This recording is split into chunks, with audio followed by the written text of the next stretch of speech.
श्री भोले शंकर बोले, हे गौरी पर्वतराज हिमालय पर स्थित गंगा के तट पर तुमने अपनी बालावस्था में 12 वर्षों तक घोर तप किया था।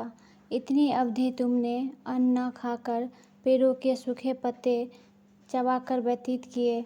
सावन की मूसलाधार वर्षा में खुले आसमान के नीचे बिना अन्न जल ग्रहण किए समय व्यतीत किया।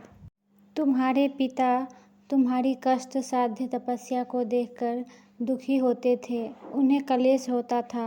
तब एक दिन तुम्हारी तपस्या को देखकर नारद जी तुम्हारे घर पधारे।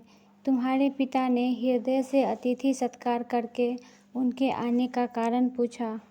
नारद जी ने कहा, मैं भगवान विष्णु के भेजने पर यहाँ उपस्थित हुआ हूँ। आपकी कन्या ने कठोर तप किया है, इससे प्रसन्न होकर वे आपकी सुपुत्री से विवाह करना चाहते हैं। इस संदर्भ में आपकी राय जानना चाहता हूँ। नारद जी की बात सुनकर गिरिराज गद हो उठे। उनके तो जैसे सारे क्लेश ही दूर हो गए। प्रसन्नचित्त होकर वे बोले, यदि स्वयं विष्णु मेरी कन्या का वरण करना चाहते हैं तो भला मुझे क्या आपत्ति हो सकती है। वे तो साक्षात ब्रह्मा हैं। यह तो हर पिता की इच्छा होती है। पिता की सार्थकता इसी में है कि पति के घर जाकर उसकी पुत्री पिता के घर से अधिक सुखी रहे। मगर इस विवाह संबंध की बात जब तुम्हारे कान में पड़ी तो तुम्हारे दुख का ठिकाना न रहा। तुम्हारी एक सखी ने तुम्हारी इस मानसिक दशा को समझ लिया और उसने कारण जानना चाहा। तब तुमने बताया, मैंने सच्चे हृदय से भगवान शिव शंकर का वरण किया है, किंतु मेरे पिता ने मेरा विवाह विष्णु जी से निश्चित कर दिया। मैं विचित्र धर्म संकट में हूँ, अब क्या करूँ। प्राण छोड़ देने के अतिरिक्त अब कोई भी उपाय शेष नहीं बचा। उसने कहा, सखी, प्राण त्यागने का इसमें कारण ही क्या है। संकट के मौके पर धैर्य से काम लेना चाहिए।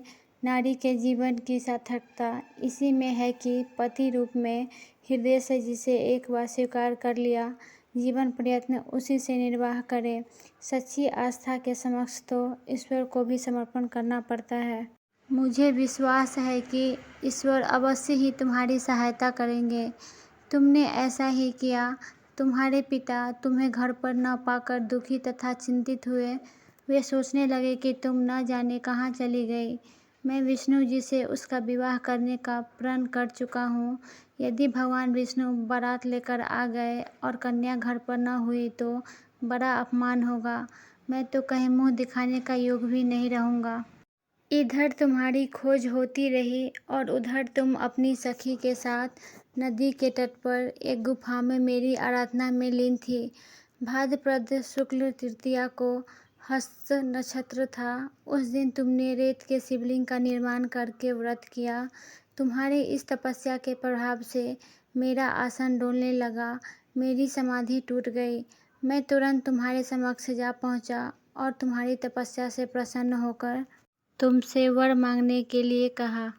तुमने कहा, मैं हृदय से आपको पति के रूप में वरण कर चुकी हूँ। यदि आप सचमुच मेरी तपस्या से प्रसन्न होकर आप यहाँ पधारे हैं तो मुझे अपना अर्धांगिनी के रूप में स्वीकार कर लीजिए। तब मैं तथास्तु कहकर कैलाश पर्वत पर लौट आया। उसी समय अपने मित्र बंधु और दरबारियों सहित गिरिराज तुम्हें खोजते खोजते वहाँ आ पहुँचे। उनकी आंखों में आंसू आए थे। तुमने उनके आंसू पोंछते हुए विनम्र स्वर में कहा, पिताजी, मैंने अपने जीवन का अधिकांश समय कठोर तपस्या में बिताया है। मेरी इस तपस्या का उद्देश्य केवल यही था कि मैं महादेव को पति के रूप में पाना चाहती थी। आज मैं अपनी तपस्या की कसौटी पर खरी उतर चुकी हूँ। अब मैं आपके साथ इसी शर्त पर जाऊंगी कि आप मेरा विवाह विष्णु जी से न करके महादेव जी से करेंगे। गिरिराज मान गए और तुम्हें घर पे ले गए।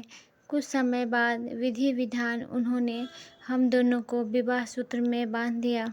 हे पार्वती, भाद्रपद की शुक्ल तृतीया को तुमने मेरी आराधना करके जो व्रत किया था उसी के फलस्वरूप मेरा तुमसे विवाह हो सका। इसका महत्व यह है कि मैं इस व्रत को करने वाली कुमारियों को मनोवांछित फल देता हूँ। इसीलिए सौभाग्य की इच्छा करने वाली प्रत्येक युवती को यह व्रत पूरी एक निष्ठा तथा आस्था से करनी चाहिए। दोस्तों, अगर आपको ये कहानी अच्छी लगी हो तो मेरे वीडियो को लाइक एंड चैनल को सब्सक्राइब कीजिए।